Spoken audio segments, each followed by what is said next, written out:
चुनाव में हमने बंगाल को मैनिफेस्टो में वायदे किए। सबसे पहला वायदा 10 लाख रुपए हेल्थ इंश्योरेंस, हर परिवार को फ्री कैंसर और डायलिसिस ट्रीटमेंट डिस्ट्रिक्ट हॉस्पिटल में। कृषक सम्मान 15,000 रुपए हर साल और 200 यूनिट मुफ्त बिजली बंगाल के किसानों को।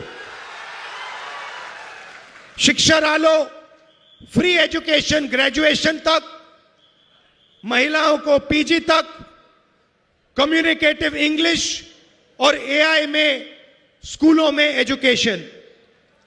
युवा सम्मान, जो भी सरकारी पोस्ट से जल्दी से जल्दी हम उन्हें भरेंगे, युवाओं को इंटर्नशिप अपॉर्चुनिटी देंगे और डिस्ट्रिक्ट लेवल पे हम एआई सेंटर्स खोलेंगे युवाओं के लिए।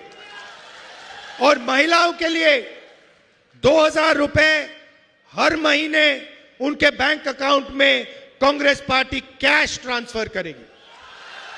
आप हमारे कैंडिडेट्स का समर्थन कीजिए, कांग्रेस पार्टी को वोट दीजिए और ज्यादा से ज्यादा सीटें कांग्रेस पार्टी को दिलवाइए, हमारे लोगों को विधानसभा में भिजवाइए और बंगाल को बदलने का काम कीजिए।